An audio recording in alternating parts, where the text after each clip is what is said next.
Here we go. Hi everyone, my name is Pooja and welcome back to Pocket Brownie. It's been a while. So as some of you who follow me on Instagram know that I had a beautiful baby boy in January, and it's taken me a while to recover, and I thought there's just so much of learning in the process, and I want to share my story with all of you. If there are mothers to be who want to watch this and benefit, even if it's one mother from somewhere around the world, I'll be really happy. The reason I want to share my story is because there are so many things that a first-time mom experiences, and not every time you have answers to all the questions, and there are so many of them, right? Because you have no experience. So I thought I'm going to shoot this video and hopefully help the community who follow Pocket Brownie or would like to follow Pocket Brownie benefit from it. So yeah, let's get started. Disclaimer guys, I'm not a doctor, I'm not a medical professional. So it's important that you consult a medical professional, your doctor, your GP, your OBGYN, your midwife before you do something new and something that you hear from this video. I'm just sharing my experience. With that being said, let's start the video. Today's video, I want to cover my birth story, stories where it's relevant, and my top tips to have a safe pregnancy until birth. So I want to cover a lot of things related to pregnancy and how to prepare for birth in this. And of course I'm going to be adding my experiences and things that I heard from different people. Something that was really beneficial is a few people in my circle were also pregnant along with me, so a few months ahead of me or a few months behind me. So it was really helpful to share those stories and have all those learnings, and I want to bring that to you as well. Before we begin, I'm going to keep looking at my phone. That's because I have mom brain now, and it's really difficult to remember everything. So I've made a lot of notes so that it helps me not forget everything. Some of the top tips. How do you prepare for pregnancy? If you are someone who's looking to get pregnant and wondering how can I prepare for it, this part is going to be super helpful for you. One of the top things that I did and was always on my list was mental health. I can't emphasize this enough. It's not being spoken often. People don't understand what a huge journey it is and how it's absolutely necessary to prepare mentally for the upcoming journey, because once a parent, you're always a parent. It never stops. So it's really important to take care of your mental health. And how can you do that? Please go see a licensed therapist and talk about the issues that you've been facing. It could be related to your image, it could be related to your body, it could be related to past relationships, relationship with your partner. It could be anything, right? Because in order to be a good parent, it's necessary that we deal with our own issues head on before we become a parent. I truly believe that being a parent is one of the most amazing experiences that you'll ever have. And in order to be a good, responsible parent, you have to deal with your own baggage first. Because I don't want my son to have the same issues I've had from my parents, from my past relationships. So it's really important that you deal with it, you get closure, and you know how to move on, or when you have those triggers, you should know how to deal with it, because parenting is really stressful, and sometimes you will not always have answers to it. So it's necessary you have those tricks in your sleeve so that you can deal with them better. The next one, and that I think this is spoken about very often everywhere, is to take care of your teeth. Dental care before pregnancy is vital, because if you have issues with your gum or with your teeth, you really can't be given local anesthesia or anesthesia that's usually given to your teeth, because it affects your baby and sometimes it crosses the placental barrier. So it's important to take care of your dental care before, so that you don't have to have that nasty experience of sitting in a dentist's chair and wondering how painful it'll be. Oh my god, it's clearly scarred me. The next important thing that we all probably have done or will do is getting your blood work and checking for your vitamins. One of the important things that I came across was to check your vitamin D. I'm a person of color, and it's necessary that my vitamin D levels are good, and to my surprise, before I even got pregnant, my vitamin D levels were close to 0. So it's important that you to address your vitamins, your minerals, make sure your hemoglobin is high. So all these things are essential. I think if you go to a gynecologist or your doctor or your GP, whatever, they will probably prescribe a good blood test to check these as well. But vitamin D is an important one. Another important thing that is overlooked sometimes is your body needs zinc, and because of our lifestyle, we often don't meet the needs of zinc. So it's important that you have a zinc supplement along with your multivitamin supplements to make sure that it's met. The next thing I believe that is important is, of course, your food, the nutrition that you give to your body, especially when you're getting pregnant and onwards. So as I said earlier, it's important to take your multivitamins, important to get your folic acid, very, very important. Ideally, you should start a month or two in advance before you try getting pregnant, and take it throughout your pregnancy. Of course, double check with your doctor, but it's essential to take it until you deliver the baby, and even afterwards. I'm still taking the same prenatal vitamin even after giving birth, because it's essential during your breastfeeding phase as well. So as I was saying, nutrition is really, really important, and we all know this. What it means during pregnancy, at least for me, was it meant not adding anything new. Don't try foods that you've never tried before. Don't go and try a new fad or a new trend. Definitely don't do any sort of diets. Please follow whatever you've been eating. Go back to your ancestors, see what they've been eating. You can do the same thing if you've been following that, and that's the best way to take care of your nutritional needs for your growing body and your baby. It becomes difficult in second and third trimester when you start growing bigger and bigger, and your other organs starts getting squished, and there's just no space, so you're I remember in my second and my third trimester, I never wanted to eat anything.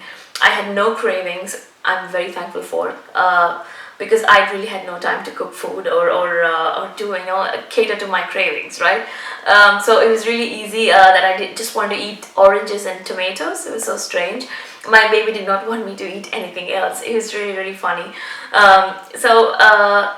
It really is important to make sure that your body has adequate nutrition from real foods. I guess the other important thing is, of course, fitness. Again, I didn't do anything that I wasn't doing. I used to do Pilates. I've been doing Pilates since the last 2-3 years, and I just continued doing it. Of course, I had modified version of some of the exercises that I used to do because, I could not do it, or I was not supposed to do it. My general advice, or what I've seen, is don't do anything new. Definitely don't lift too much of weight. My midwife even asked me to stop doing laundry, lifting wet clothes and putting it into the dryer.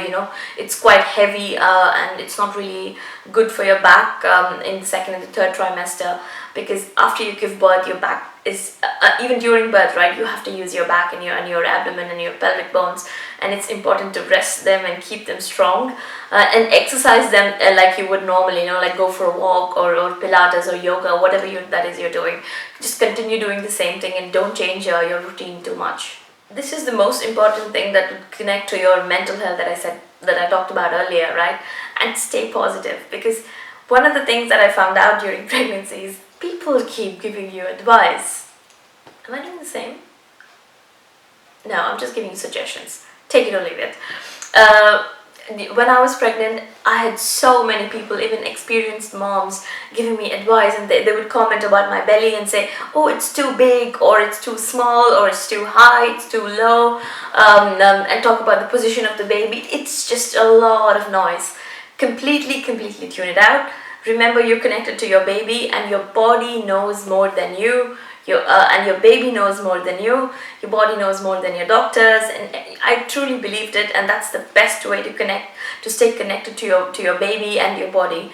Listen to your body. Your body knows best. So everything else you can ignore, right?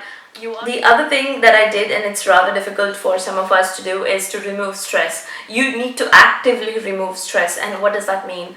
It means removing people out of your life completely, and not caring for other people's opinion. Sometimes it's easy to remove people out of our lives, and sometimes it's rather difficult.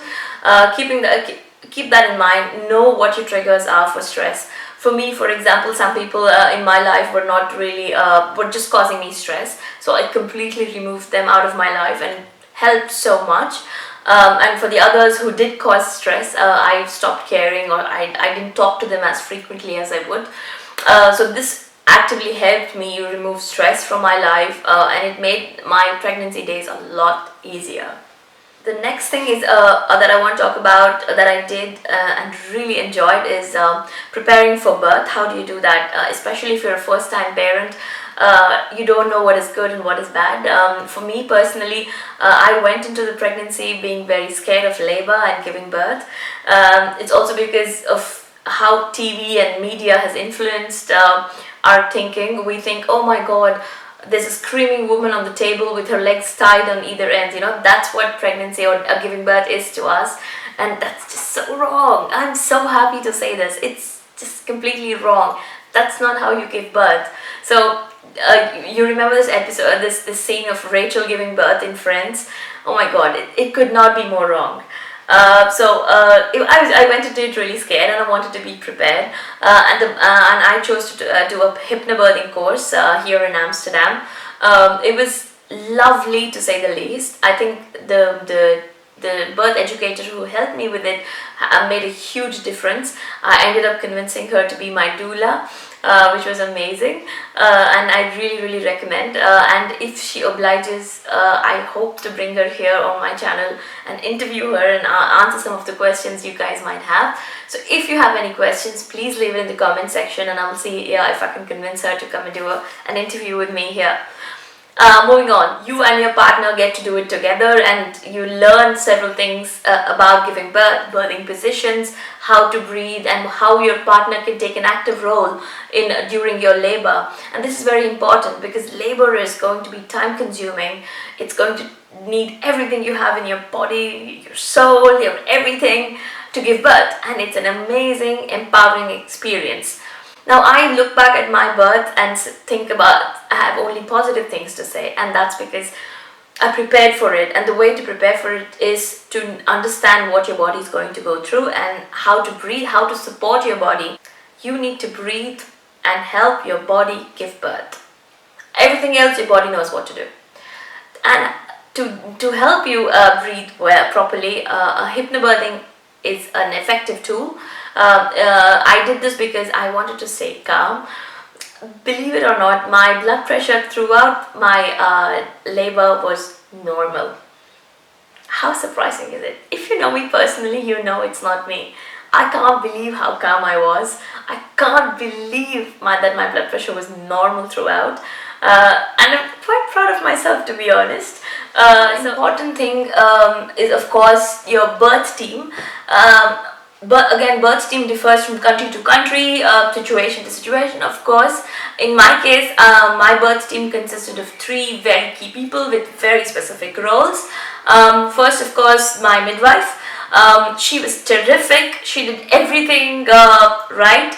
And they make notes about a report here in the Netherlands when you give birth. So they make, I think every 10 minutes they write what's happening during your labor period. And I had a really long labor period.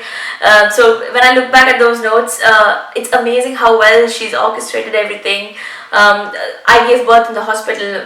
So here in the Netherlands you have a choice to give birth either at home or outside, in a birthing center or a hospital, and I chose to give birth in a birthing center. The second person was my doula. So she had a very specific role of making sure that she explains everything that's going on to me. She gave me massages, which was really nice. She was talking to the midwife, she was talking to my husband. So it was really amazing how well she took on the role, and she really comforted me when I needed it. And I'm really happy that I chose her to be on my birth team. The last and the most important, I would say, was my partner. He did a thorough job. For the first time dad to be, I can't believe how well how calm he was, to be honest. I mean, that being said, he's the calmer of the two of us. So I didn't expect anything less, but I'm still very proud of how brave and how perfectly he took care of me. So it was I'm really happy that my partner and I got to do this together, and we've grown so much since.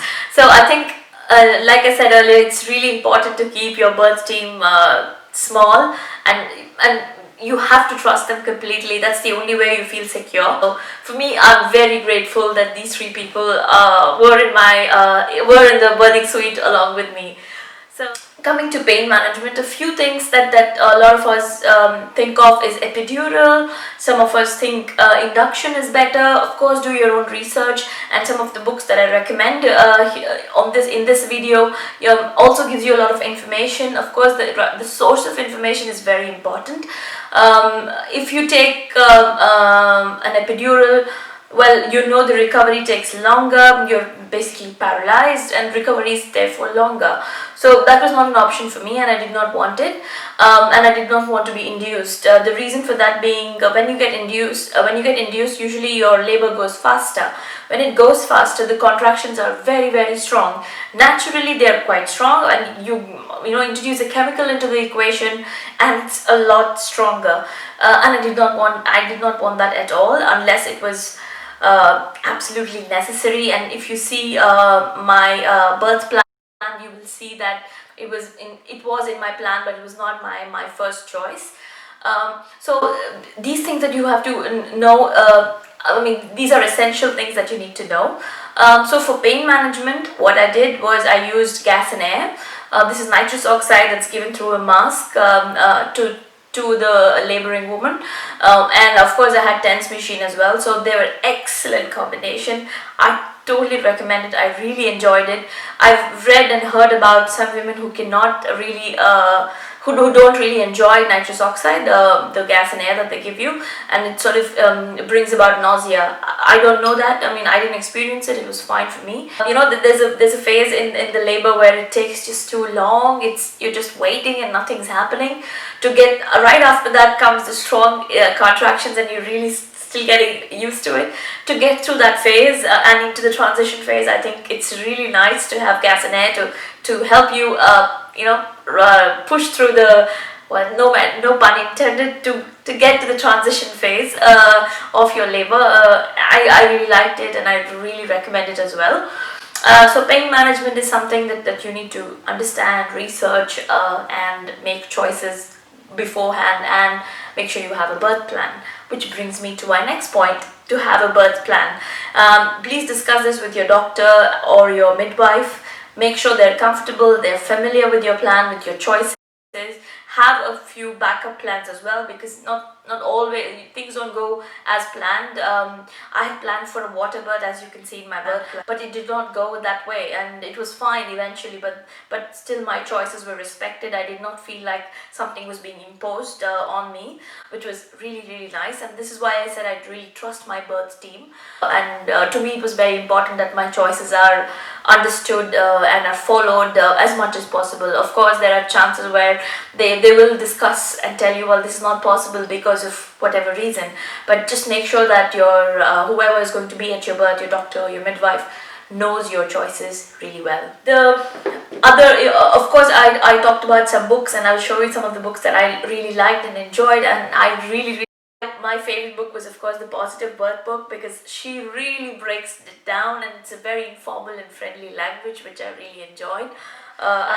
She really breaks down labor into numbers, and personally I loved it. The engineer in me loved the numbers behind labor and trying to explain it to me, especially a first-time mom who's freaking out about labor. So yeah. If you have more time, then I would recommend Ina May Gaskin. She was an American midwife who really pushed forward natural birth over C-sections, natural births over induction, and so on. And it truly opened my eyes into how natural it is to give birth. I come from India, where giving birth has been considered as a hospital thing, and I remember once a woman calling me, a nurse calling me a patient. And I kept thinking, no, you're in the healthiest part of your life, when you're pregnant, you're healthy, that's why you can give birth. So why are you calling me a patient, you know? It's quite discouraging when people do such things, but so Ina May Gaskin really talks about these things and opens your eye. So it's really nice to read these books. The other book that I recommend for dads to be is this book by Mark Harris. He's a midwife from the US. He wrote this book called Men, Love and Birth. If you want to practice hypnobirthing, this is a very good book, and I received it because of my course, and I really enjoyed it. This is the Millenial massage oil that I used during the 35th, 36th week of my pregnancy. It's really useful. Please research on this and see if it's good for you. The last thing that I want to talk about in this video without it getting too long is the hospital bag. If you go Google online, they will give you a lot of things that you will need for your hospital bag and things you need to bring, extras, blah blah blah blah. Now, hospital bag really depends on the country you live in. Where I live here in the Netherlands, I needed very few things because a lot of things are provided in the hospital. They always have backups, and I did not need to worry about it. Clothes, a set of clothes for yourself. Again, I brought a pair of clothes that I thought I was going to dress up after giving birth for the pictures. I did not. I wore the same thing that I wore when I went in. 16 hours later, I gave birth to my son, so it was a 16-hour long labor in the hospital, and I was laboring about I think around 6 hours at home. So it was really long. You have to prepare your hospital bag around week 33.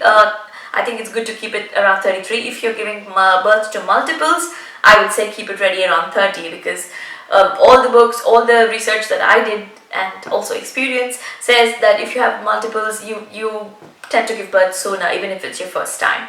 So keep your hospital bag ready around from anywhere between week 30 and week 33. It's good to get it ready in the sense that keep it near the door where you can just pick it up and leave. Keep it as simple as possible. I had a pair of extra clothes, like I said, which I did not use. It was complete waste. I had a robe, and this was very useful because I wanted to have a water birth, and I thought I would be in the water, and when I get out I'm going to use my robe, and I did. I did not give birth in the water, but then I did use it when I was in and out of the water. Couple of things about water birth. If you are planning to have water birth, know that your labor will be longer and it will be stalled. That's because you really relax in the water, and there's just no way to stop yourself from being relaxed. But it is amazing, and I really recommend it. The other thing about the pregnancy that I've still not talked about is nausea. Oh my god, I was the queen of nausea. I had nausea until month 5. It was gross.